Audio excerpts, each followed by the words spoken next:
not the classic one. Then we have a protraction above the Asia range into bearish pedigree. This is why you must pay attention to how price is developing. For me, this would be a very nice sign to start looking for entries, and it really adds a lot of probabilities on your side. And what comes to the lower time frames, the perfect type of situation is when we have.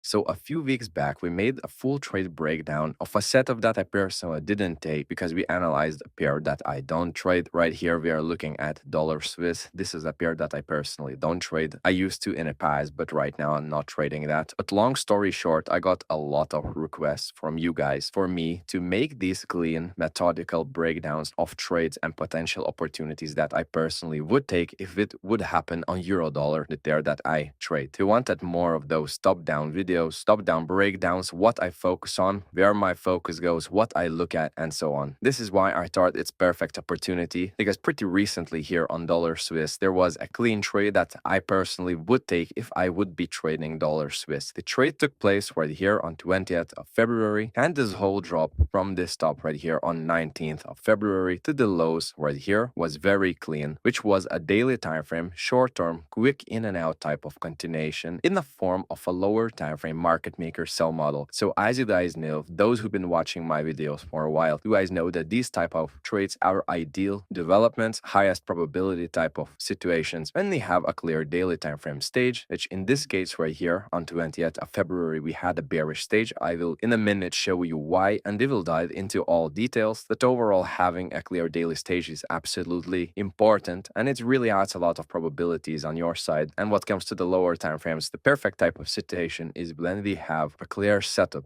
And a clear setup is usually a market maker model. When we have these two aligning, this is when we usually arrive to really clean high probability opportunities. So let's now dive into this whole delivery. So from the daily time frame perspective, for these more quick type of developments, when we are not expecting to catch, let's say, 1,000 pip move or something like that, because we really don't need that when it comes to day trading and scalp trading approach. What we need is clear direction. What we need to know is where the pressure from the daily time frame is. So after seeing this run right here from this high to this low, breaking below this structure right here, leaving a DPR balanced price range. At first, obviously, we would look at this area, bullish imbalance filled with bearish imbalance, but this was even stronger area because they had bearish imbalance prior to that. So you can see how they have a very clear and strong BPR area right here. So what this usually means, it doesn't mean that price necessarily needs to climb into this and reject it before continuing. What it actually means is that price is showing displacement, and it shows that even if we are trading against the bigger weekly time frame trend and stuff like that, after BPR forms, we can expect some short-term continuation towards that side, price continuing in that direction for at least some time before it reverses. So that's completely enough for us when we are looking for those quick type of setups. So from this high to this low, what we have is a nice dealing range. However, as it's a daily time frame, we don't really need to stress about that too much. What we ideally need is price either already reaching into a PD array or rejecting it already. Ideal type of setups is when we are looking for the trade that day, when looking prior price on the daily time frame already rejected a specific PD array. So obviously on this bearish expansion, what we have is this Carvalho gap right here. So now what you can notice and what is the first pull of liquidity looking for a quick continuation is obviously this low right here, 14th of February. So this outside liquidity becomes our main drawn liquidity right here. The main type of magnet area, obviously trading to the downside, we always focus on smaller liquidity pools and PD arrays on the way right here that formed inside of this development. They're talking about the main magnet area, we always need to have one. So dropping to the lower time frames on this day, again, remember that now our focus is not on this whole picture, but on this day right here, 19th of February, as price trades into this bearish daily time frame fair value gap. So this is where our attention goes. So now, as you guys know, healthy type of market maker models always have a clear buy side of the curve as well as the sell side of the curve. On the lower time frames, often from original consolidation, we are climbing towards a specific key catalyst type of a higher time frame PDRE area from your price fill on that top, and this specific PDRE in this case being bearish daily time frame fair value gap. This is where it acts as a catalyst to give a shift in delivery, and from that point start a sell side of the curve. This is where we want to look for our high probability setups. Obviously, then price starts pushing towards that key area and you identify that beforehand. This is, of course, when if price is leaving sharp structures and sharp lows is when you can trade and take some advantage of the buy side of the curve trading towards that key area. But again, main focus and the main high probability opportunities are born trading the sell side of the curve towards the original consolidation right here, which is acting as the main draw on liquidity. So now looking right here, not focusing on the buy side of the curve. Again, we will be talking about that specific area, that specific sell side of the curve, the bearish setup. But overall, in this type of situation and price is just trading towards it, of course, you can look for some a bit higher risk type of long opportunities towards the bearish daily fair value gap. But overall, again, our main focus and what we are talking about today is the bearish side, is the sell side of the curve of this market maker sell model. So we sit patient, we wait for price to trade into. Perfect. You can see that price nicely traded into this buy side of the curve. What is the most recent low that even ran some sell side liquidity, which is a clearly strong structure right here, is this low right here. So what we mark for ourselves right now to get a clear shift in delivery, and where we are not going to even look for potential short opportunities until price fully takes out this structure right here. So obviously we simply stay patient, wait for more, and why we are not looking for aggressive shorts, because we don't know. Price could easily keep on climbing towards the consequent encroachment, let's say, of this daily bearish time frame fair value gap, or it can even keep on climbing towards the BPR that we just talked about on the daily time frame. This is why we don't want to rush the whole process. This is why we don't want to be guessing and picking tops. This is when we simply, as this is a lower time frame, 1 hour market maker sell model, this is why we want to see a clear shift in delivery on the 1 hour time frame. So we simply stay patient, looking for price to give us more signs. All right, what we now have on this day right here is price tapping below this level right here. So this is a first sign that price is potentially shifting into the sell side of the curve right here. So what we have here on the left is buy side of the curve, and what we have here on the right is sell side. So now what is again our main draw on liquidity? Our main draw on liquidity is this original consolidation that started this whole pullback towards the key catalyst area. So we want to mark that for ourselves. And remember, original consolidation sometimes is just a simple low, sometimes it's a full-on consolidation, an actual consolidation. In this case, you can see that it's a low with low resistance, sell-side liquidity signs around it, because we have this round formation right here around this main low. So what we mark here for ourselves is that it's 1 hour market maker sell models for original consolidation. This becomes our main draw on liquidity. So now what we want to see is price get in sync with this whole delivery and start delivering us this sell side of the curve from here. Because from the daily time frame perspective, we have everything ready. We have a potential top right here as well, because lower time frames are getting in sync with the higher time frames. Higher time frames are looking bearish. What we needed is for lower time frames to give a shift in delivery, which it did. It's not perfect, obviously. Ideally, we would want to see a strong body close candle below it, but it's still showing clear first signs of that. So on this day, obviously, what we would want to start focusing on is short opportunities. Why? Because we think that price already topped out. It formed this very clear and simple reversal right here, running buy side liquidity, taking out strong low right here. So on this day, on 20th of February, what we would do is switch to the 1 hour, 15 minute and execution timeframes, which is pretty much anything between 1 minute to 5 minutes. So now from the execution timeframe point of view, better even go to the 15-minute timeframe. This is when you will have even clearer picture. What you always want to do is identify other sell-side liquidity pools that are on the way. So what we would obviously do is identify the sell-side liquidity pool, which is Tuesday's near kill zone slow right here. Then we would identify the Tuesday's low, which was long on kill zone low right here. And what I do, simply write for myself to know what I'm targeting here. Tuesday's low right here and Tuesday's near kill zone sell-side liquidity. Obviously, one thing that you must pay attention to is that this type of thing always varies. You must adapt and adjust to what you're seeing here at the moment. Sometimes it will be London kill zone low, sometimes it will be Asia range low and stuff like that. This is when you simply must look lower and see if we have more sell-side liquidity type of pools inside of that one bigger market maker sell model. So scroll into the left side. This is exactly what we have right here. This is our main drawn liquidity, and these are the main liquidity pools on the way right here. You could even add this, but it's simply not necessary because we have these two very clear liquidity pools for us. Also, what we can do is simply measure the Asia range to have durations to see if something is lining up or not. You can see that not really, only the minus 2.5 right here aligning with the main drawn liquidity, but not anything else. So obviously we don't need to pay much attention to that. So now what in this case we would be waiting for, looking at this type type of price action, price opening on the London kill zone, knowing that we have this buy-side liquidity pool right here, this low resistance buy-side liquidity, what ideally we would be looking for is for price to either give a sharp type of isolation, running some buy-side liquidity right here, leaving a sharp, ideally during early window from 2 a.m. to 4 a.m. I'm talking about New York time zone, give a break of structure, and this is where we would start focusing on potential continuations. Another type of development is if price, let's say, starts aggressively pushing higher, takes out this buy-side liquidity completely, and then gives a quick shift in delivery. This is, of course, we would start looking for potential short opportunities, trading towards our targets right here. So now, as we have targets identified, another thing that I like to do, as we have T1 right here, T2 right here, another thing that I like to do is identify the midpoint, which becomes just a simple partial area, partial point, and you can see how it nicely aligns in this case with the -1 Asia range deviation. So in that type of situation, we would of course mark that and highlight for ourselves. So now switching to the 5-minute time frame, this is where we would start paying attention to every candle that price forms here on the execution time frames, because remember, what we have now is the daily time frame direction, which is bearish daily time frame stage, and what we also have is lower time frame alignment, which is 1 hour market maker sell model that's already rejected and is in sync with the higher time frames right here, and that already gave a shift in delivery. So obviously on the execution time frames in this case, what we are starting to look for is for sharp highs, is for sharp clear high probability dealing ranges to start focusing on sell side liquidity pools and jump on this potential wave to the downside. So now when we are trading here on the 20th of February, what we want to do is simply examine price, is simply be very patient and see what it's forming. So in this type of situation, as it's going forward, we don't really have anything. Notice that price is just simply consolidating, dropping lower. We don't have any sharp structures. I wouldn't be looking for any continuations right here because really nothing happened so far right here. All right, so now what we are seeing are first signs of the isolation that we talked about, because remember, we have these two equal highs. So this is exactly why we don't really just want to look for continuations like that, because price at any moment can come all the way back and take out this buy-side liquidity. So in this case, as price kept on leaving this low resistance buy-side liquidity pools, this is the isolation that we are talking about. So notice that price just ran this buy-side liquidity, but you don't have any confirmations yet. So we stay patient and look forward to see what happens from that point. All right, so what we have now is a pretty clean rejection right here. But why we would have not traded this type of rejection right here and we would have simply stayed on the sidelines is because did this expansion lower, price didn't take out any lows. Price just simply popped higher, rejected this, and then dropped lower. But in this case now, what we have is price taking out this structure right here. So in this case, what we are now starting to pay attention to is potential shorts. What you want to see is price not going higher above this high, not going higher above this high. Is it ideal that this high formed during London lunch from 5 a.m. to 7 a.m. window? Obviously, it's not ideal, but what we want to do is how the near kill zone early window, which is from 8 a.m. to 9 a.m. falls, because remember that we didn't have absolutely anything here during the London kill zone. Price just kept on consolidating, accumulating liquidity. So in this case, what we are seeing right now, opening on the New York kill zone right here on the 7 a.m. looking left, price was accumulating during the London kill zone, then gave a manipulation during London lunch, and then started expanding during the New York kill zone right here. So overall, what we are seeing is the same type of PO3 pattern, just simply on the move. So identifying the earthy window on the New York kill zone right here from 8 a.m. to 9 a.m. This is ideally where structures form that we want to push away from. And I'm talking about clear, strong structures, price taking out liquidity, trading into PD race, and we have exactly that. Notice that price traded into this bearish fair value gap. It ran this buy side liquidity right here. So now what we have is execution time frame starting to look good during high volume time of the day, the earthy window, the near kill zone. Lower time frames are on point. Daily time frame is supporting our vision as well. So now let's go forward.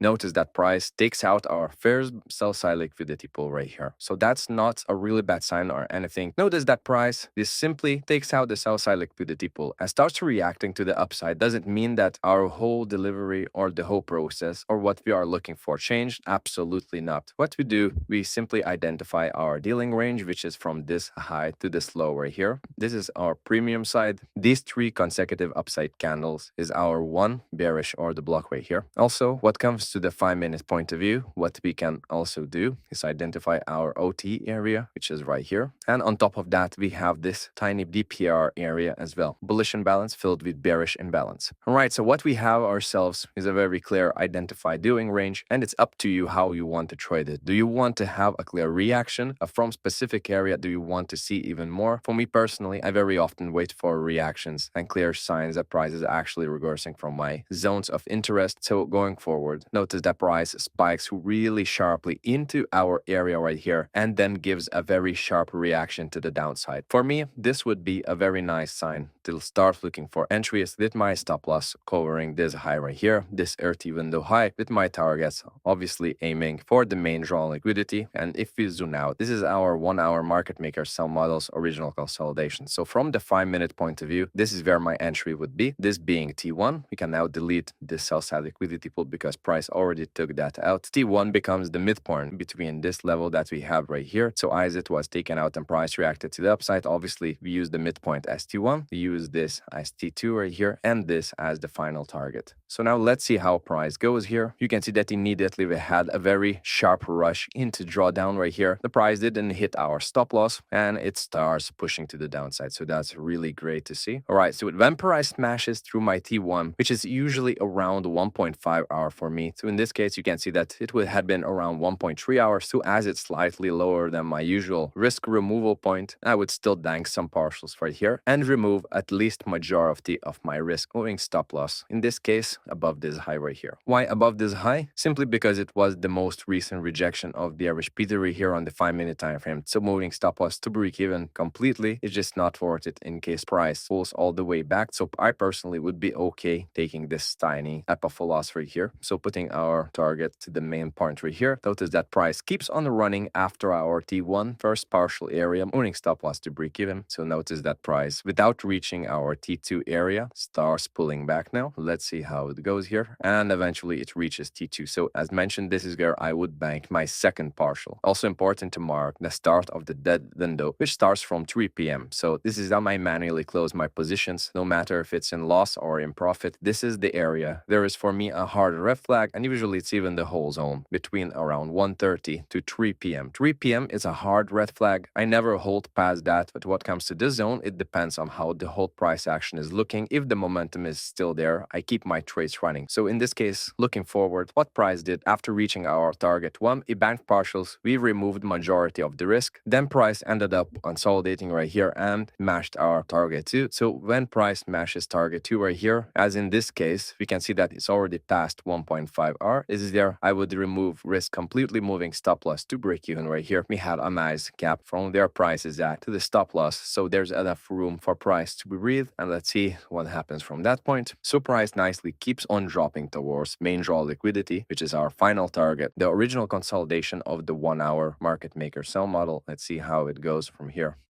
And in this case, as mentioned, 3 p.m., this is where I would close my position fully. This would be a manual close. I wouldn't leave, even though it's very close from the main draw liquidity. Again, as mentioned, 3 p.m. is a hard get out type of sell for me. So price moves into 3 p.m. window, it into the dead zone, which is from 3 p.m. all the way to the midnight, but we call it the p.m. window. The dead time, her price is usually just loses all momentum and starts consolidating. So overall, if we zoom out to the 15-minute, on the 15-minute time frame, this is what we had right here, which is a very nice and simple accumulation, manipulation, distribution, PO3 type of formation right here in this day. Not the classic one. Then we have a protraction above the Asia range into bearish P3, break in delivery, and continuation from there. This is why you must pay attention to how price is developing, and you can see that from the 15-minute point of view, it was a very clear and simple delivery. Price ran long man kill zone buy side liquidity right here, give a shift in delivery, taking out the slope, and then simply pulled back right into this bearish